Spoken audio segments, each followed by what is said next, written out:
Fala, torcedor vascaíno. Vamos a mais um Conexão Vasco Notícias. Mas antes, já vai deixando sua curtida, se inscreva e ative as notificações. Sem mais enrolação, vamos a notícias. Silva do lance. Queria que você explicasse, tentasse explicar uma eliminação que para muitos não se esperava, O Vasco, por todo o investimento que fez na temporada, por enquanto, mais de 100 milhões em contratações, esperava-se, especulava-se que o Vasco iria longe na Copa do Brasil. E pelo que se viu hoje, o Vasco perdendo nos pênaltis, repetindo erros corriqueiros, como mais uma perda de pênalti do Pedro Raul, e um jogo onde o Vasco não produziu como havia produzido. Então, explicando essa situação e, desculpa, Sara, até, mas só tentando entender, o Vasco tomou um choque de realidade com essa eliminação? Bom, boa noite. Olha, eu acho que o que eu consigo é te apontar fatores que, sem dúvida nenhuma, contribuíram para esse resultado, que é um resultado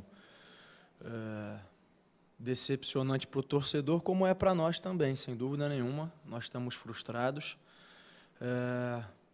Eu só ia substituir isso da explicação, porque eu não vou te dar uma resposta simples para algo que não é simples.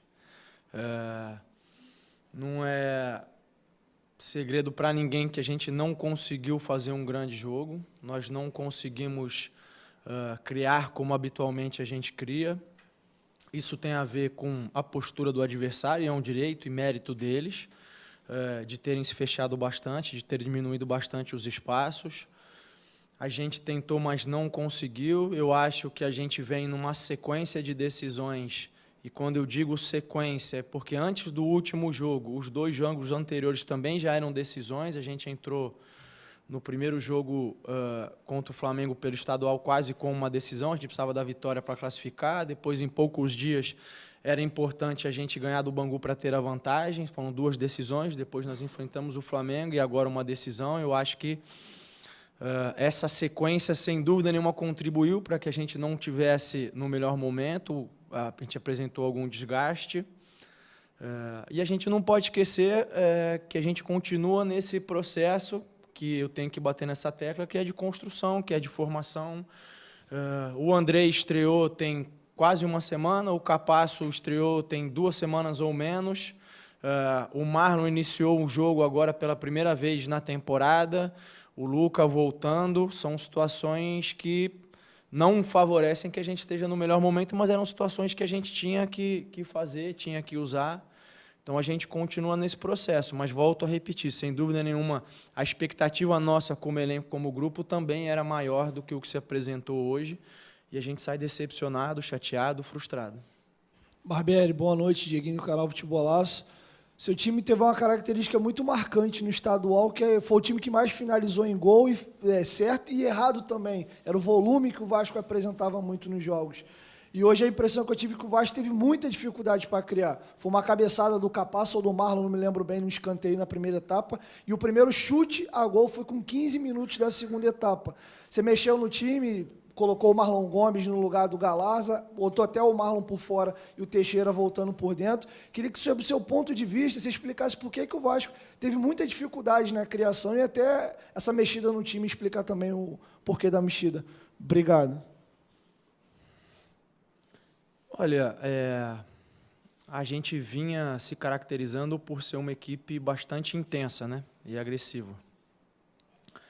Agora, é difícil você ser intenso quando tem pouco espaço. Isso tem a ver com a postura do ABC, que marcou a maior parte do tempo com os 11 jogadores muito dentro da área, ou na frente da área, tirando espaço. A gente conversou sobre isso. Era importante que a gente buscasse mais finalizações de fora, e isso é um ponto que a gente fez pouco. Eu lembro de uma do Eric, no segundo tempo. Faltou a gente finalizar mais de fora da área.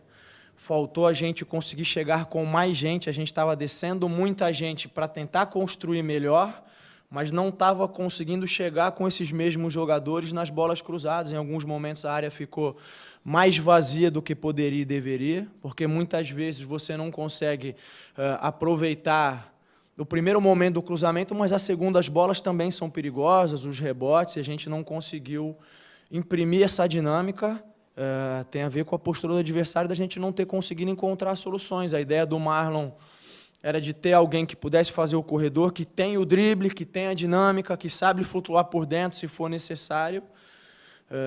Mas, volto a dizer, era o primeiro jogo que ele iniciava. A partir do momento que ele cansou, a gente tentou entrar com 2 jogadores com mais dessa característica de drible, que é o Eric e o Orejano, justamente por encontrar um adversário bastante fechado e por a gente não estar encontrando as combinações, o drible passa a ser uma arma importante. Você elimina um adversário, o segundo tem que saltar e você vai abrindo espaço. Mas a gente não conseguiu fazer isso da melhor maneira. Maurício Tébora, aqui do Grupo Globo, boa noite.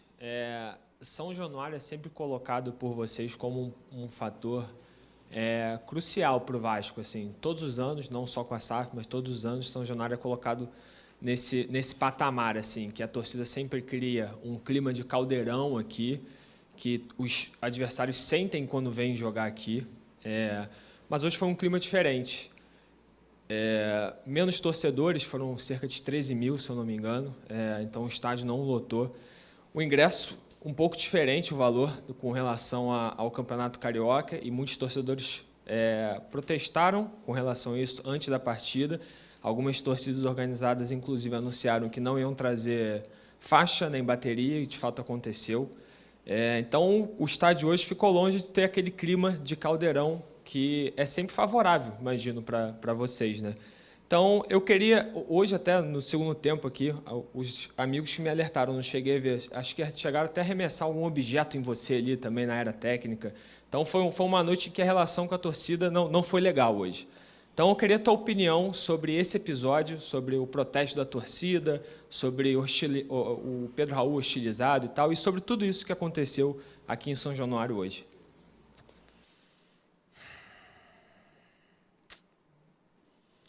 Olha, o que eu posso te dizer é que tudo aquilo que a gente enfatizou muitas vezes é o que de fato a gente sente, que quando o estádio está cheio, que quando a torcida está do nosso lado, a gente é muito mais forte.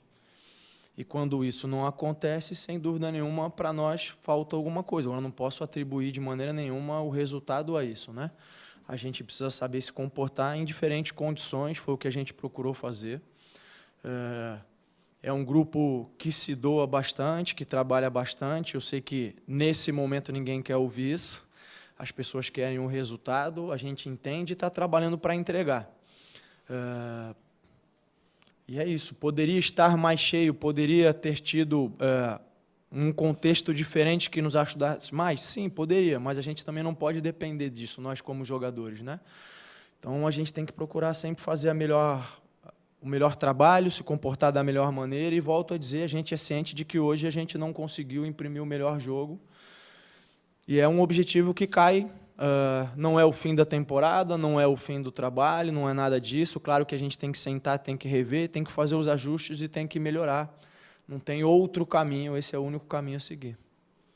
Barbieri, boa noite. Luca Biscaro do GE. Cara, queria te perguntar em relação ao Pedro Raul, que ele é o artilheiro do Vasco na temporada, um jogador que está com ótimos números, né? 7 gols, fora as assistências, mas mesmo assim a torcida pega um pouco no pé dele. Hoje ele perdeu o 3º pênalti que ele bateu pelo Vasco, e foi logo o último, né? O 5º pênalti que poderia ter consagrado a classificação.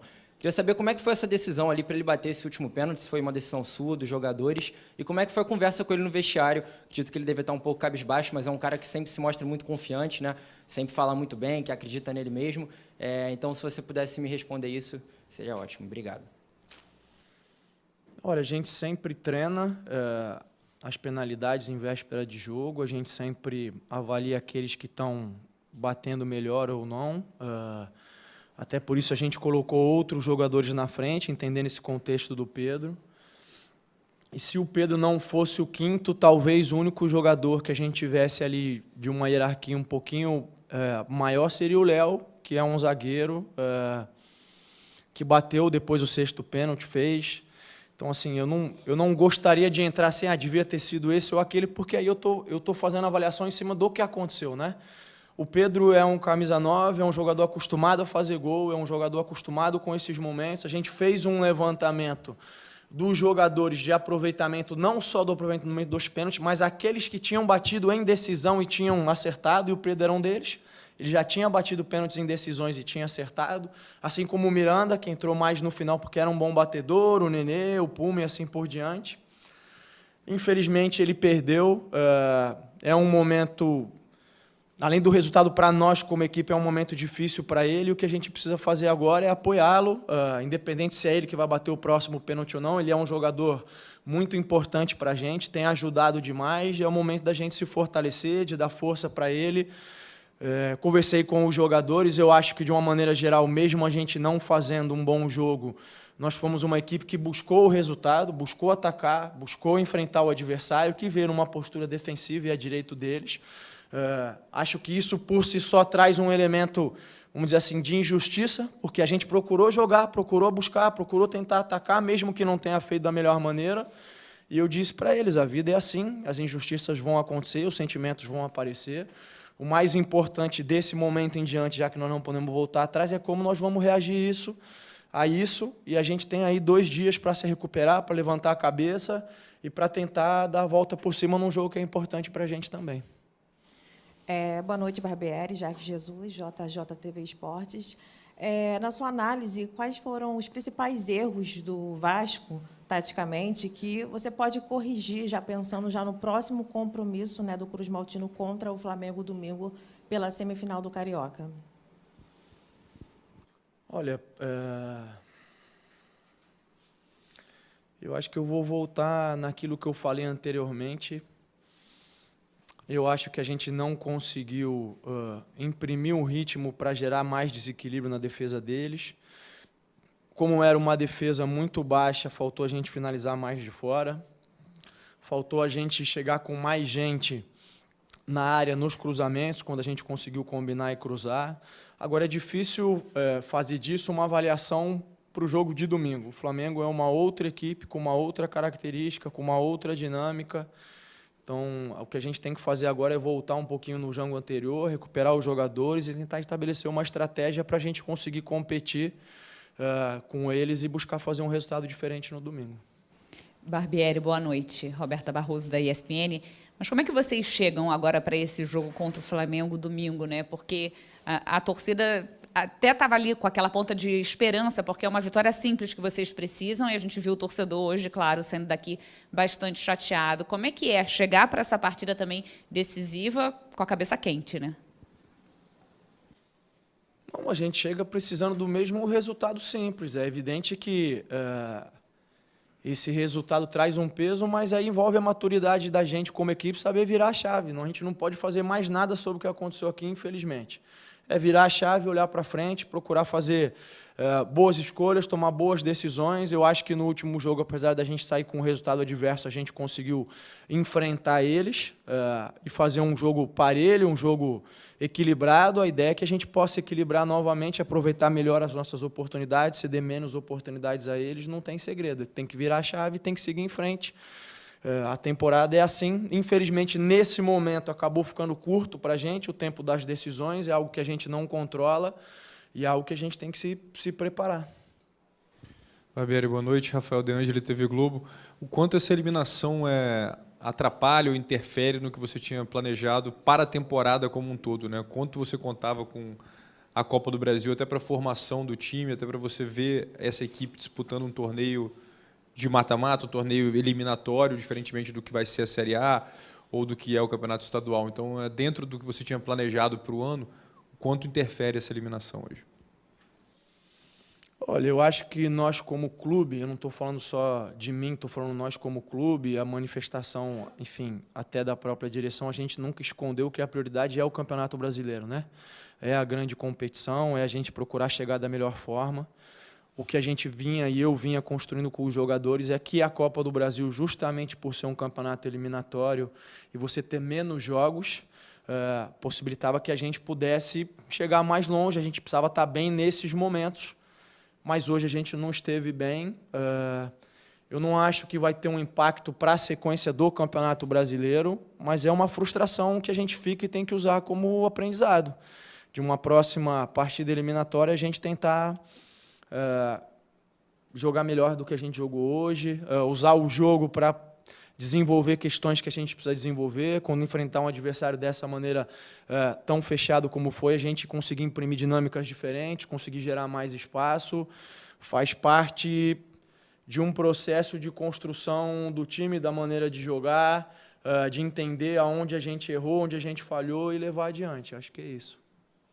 Barbieri, Bruno Marinho, do Globo. Eu queria saber, você está satisfeito com o desempenho do Andrei como primeiro volante?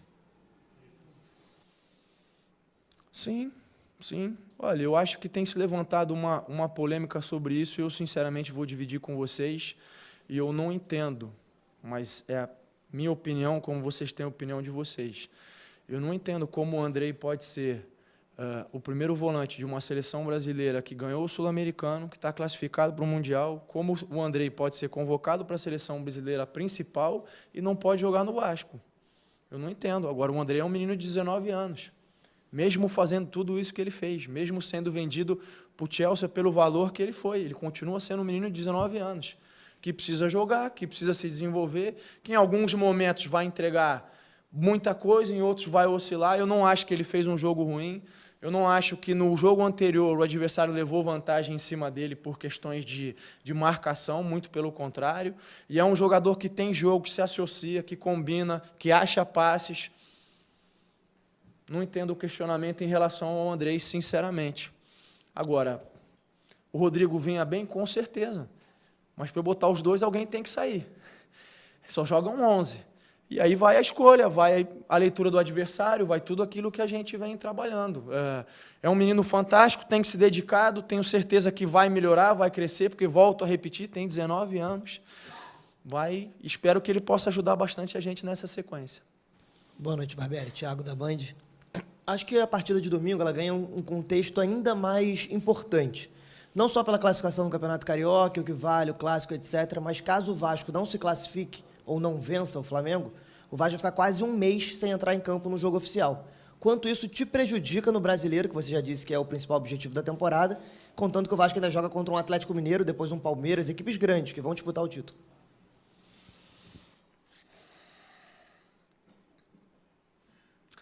Olha, eu acho que tem duas situações.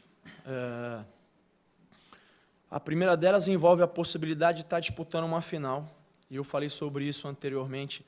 Esses são os tipos de experiência que ajudam a fortalecer uma equipe em construção, uma equipe em desenvolvimento.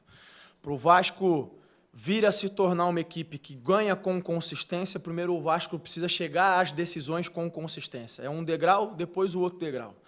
Então, a gente teve uma dificuldade natural da primeira fase, teve 2 jogos em que a gente viajou com um grupo principal, jogou um outro grupo aqui. Boa parte desse grupo que jogou esses 2 jogos nem está mais aqui. Então, se a gente for considerar que a gente... Não vou dizer que a gente teve 2 jogos a menos, mas nessa circunstância, talvez se a gente tivesse conseguido, talvez a gente tivesse até sido campeão na Taça Guanabara, tivesse tido 2 vitórias lá. E chegou um dado momento em que até a classificação estava em risco. Vocês mesmo colocaram isso, foi o que eu falei da questão das decisões e sequência. Chegou um momento que se a gente não vencesse o Flamengo, talvez a gente não tivesse nem a possibilidade de brigar pela classificação, e a gente classificou, e esse é um fato extremamente positivo. A partir do momento que a gente chega aqui, o nosso desejo, claro que é chegar à final, porque isso fortalece esse desenvolvimento e essa construção de equipe. A questão de ficar um mês sem jogar é ruim por essas 2 questões. Pela questão de ficar sem jogar, mas também por perder essa possibilidade de experiência. Então, assim, agora a gente tem que jogar. Eu não posso contar com isso antes. Então, a ideia é que a gente possa virar a chave, possa absorver a dor dessa derrota aqui, possa se preparar da melhor maneira, possa conquistar um resultado positivo, que é o que a gente vai buscar com todas as nossas forças no domingo. E se a gente chegar na final, que é o nosso objetivo, a gente ganha a possibilidade de crescer como equipe, de estar disputando um título e ainda ganha mais 2 jogos importantes antes do Brasileiro. Se eventualmente isso não acontecer, eu vou reforçar, não é o nosso desejo, não é o que a gente quer, a gente vai trabalhar para acontecer. Se não acontecer, a gente vai ter que usar esses 30 dias da melhor maneira para conhecer esses jogadores que chegaram há pouco tempo, para eu ver a melhoria dos jogadores que estão saindo do DM, a evolução deles e se fortalecer como equipe para o Brasileiro. Barbieri, boa noite. Você falou um pouco sobre as dificuldades do Vasco de não tanto de criar sim, mas principalmente de finalizar. Falou do cansaço do Marlon. Chamou a atenção que a primeira substituição, se eu não me engano, foi aos 21 minutos. Depois você faz 3 aos 27. E nesse momento a torcida até pegou bastante no seu pé. Então eu queria que você falasse um pouco desse tempo, né? Porque é um Vasco que já não tinha tido muitas oportunidades no primeiro tempo e o segundo ainda demora bastante para trocar.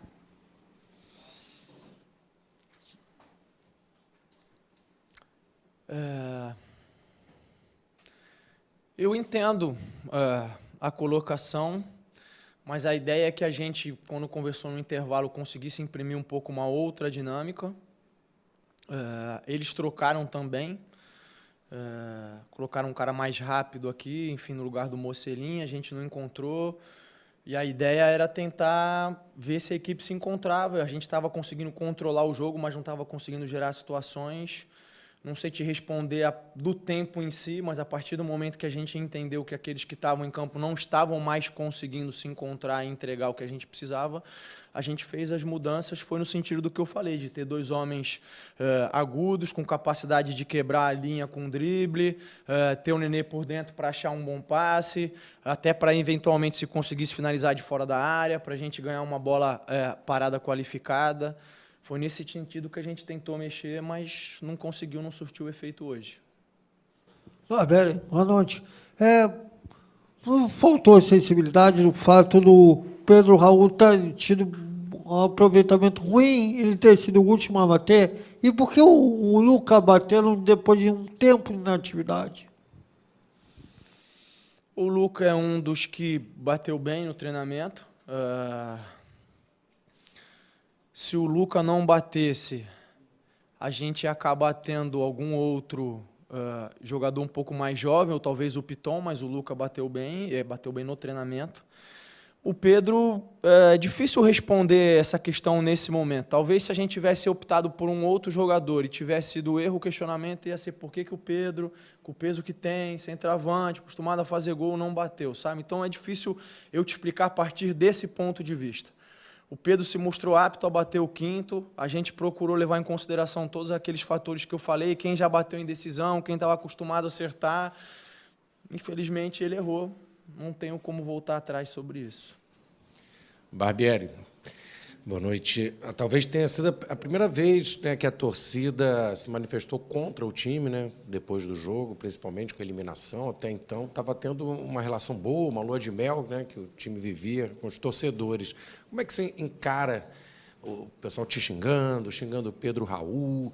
Você acha natural por causa da eliminação? Você acha que a torcida tem que ter um pouco mais de paciência, entender que o time está nesse momento de formação? Qual é o seu sentimento quando você sai de campo e ouve aquele coro da torcida?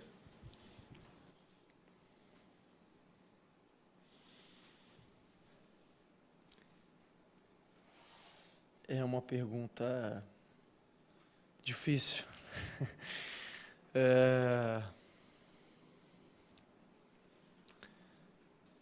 O torcedor tem essa dinâmica, né? Ele, num dia, te leva no céu, no outro dia, porque a relação dele é emoção, né? E aí ele põe para fora em palavras, ou enfim, ele externaliza aquilo que ele está sentindo. Então, na euforia da vitória, você é o melhor do mundo, você é isso. Na frustração da derrota, você é aquilo, né? Ele acaba... Isso é natural não só do torcedor, do ser humano, né? Ele acaba personificando aquele sentimento que hoje é um sentimento ruim, trazendo para alguém, para achar uma cabeça, um culpado. Então, eu vejo que faz parte. Se eu me sinto bem com isso, é evidente que não. Eu acho que nenhum ser humano se sente bem com isso. Eu acho que ninguém gosta de ser vaiado, xingado, enfim, tudo isso. Mas esse é o ônus da profissão, do jogador, do treinador. É algo que muitas vezes acaba passando batido, né? Algo pouco discutido, vamos dizer assim. Muitas vezes a gente vê, e esse é um cuidado que a gente tem até que ter com jogadores jovens, muitos seres humanos acabam não dando a resposta que poderiam, acabam entrando numa roda negativa e acabam, às vezes, não atingindo todo o potencial que poderiam por situações como essa. Agora, eu não tenho expectativa Infelizmente, eu gostaria de que isso pudesse mudar, de que isso pudesse ser diferente, porque eu acho que a gente perderia menos talentos pelo caminho. Mas eu falo com tristeza para você que eu não tenho expectativa de que isso vai mudar no curto prazo. A gente entende a chateação do torcedor, porque ele está trazendo um histórico que não é desse grupo, é um histórico de muitos anos que o Vasco vem passando por dificuldade, de muitos rebaixamentos seguidos, da falta de títulos. Agora, a gente entra no clube trazendo esse histórico junto com nós, mas não pertence a esse grupo de jogadores. Essa eliminação pertence, a gente vai carregar com dor, com frustração, essa eliminação pertence a nós, não tem como fugir dela. Agora, essa insatisfação, essa linha tênue entre a euforia e a cobrança vem de um histórico que a gente quer mudar. É isso, a gente está aqui para trabalhar, para desenvolver, para tentar construir diferente. A impaciência do torcedor também acaba sendo a impaciência dos jogadores. Hoje, em muitos momentos, a gente foi ansioso demais, a gente quis acelerar as coisas mais rápido do que precisava. Mas eu falei isso anteriormente também. Nem eu, nem ninguém no mundo consegue dar experiência. Eu posso dar informação. Você precisa passar pela experiência, você precisa passar pelo momento para depois você crescer, se desenvolver. E hoje foi uma experiência ruim que a gente tem que usar como aprendizado, como forma de crescimento. Boa noite, Barbieri. Tudo bem? Cidão Marinho da Litoral News. Queria insistir um pouco mais na questão do Pedro Raul, te perguntando qual a análise que você faz do centroavante no recorte dos últimos 4 jogos, 3. Bangu, Flamengo 2 vezes e hoje contra o ABC. Em relação ao posicionamento dele dentro de campo, as finalizações que ele tem, e também qual jogador do banco de reservas que você vê como principal substituto ao Pedro Raul, se hoje você tem esse jogador ou se o Vasco ainda precisa de uma sombra, entre aspas, para a função de centroavante. Obrigado. Olha, eu não posso desvincular o rendimento do Pedro do rendimento da equipe, né? Não seria justo da minha parte. Então, eu acho que nesses últimos jogos a gente, como equipe, oscilou e aí é natural que o Pedro oscile. Em relação ao jogo de hoje, sempre é uma situação complicada para o centroavante, porque pega um adversário em que, em muitos momentos, coloca ele para jogar contra 3 dentro da área, né? E aí, eu pedir para ele sair da área não vai resolver muita coisa, porque ele vai fugir um pouco demais da característica dele. Por isso que eu falei da situação da gente conseguir chegar com mais gente, porque aí, de repente, esse 3 contra 1 vira um 3 contra 2 ou um 3 contra 3, e numa situação de mana ele pode levar vantagem, porque ele tem essa característica. Então, eu acho que hoje ele, assim como a equipe, não teve um bom desempenho, mas tem todo um contexto, né, que envolve isso. Em relação ao elenco hoje, o que a gente tem o Ignaldo, que é um menino que joga nessa posição, mas com característica um pouco distinta do Pedro. É um jogador mais de velocidade, um jogador mais de atacar o espaço, é um jogador que tem uma transição mais fácil, até tem boa impulsão, cabeceia bem, mas não tem essa característica de prender os zagueiros, de segurar, de fazer tanto o pivô. A gente tem trabalhado isso com ele, tem feito treinamentos específicos para que ele possa também evoluir nessa questão. Depois a gente tem alguns outros jogadores que podem eventualmente atuar como um número 9, mas que não tem a mesma característica do Pedro. Então a gente segue trabalhando e buscando as soluções. Obrigada, pessoal.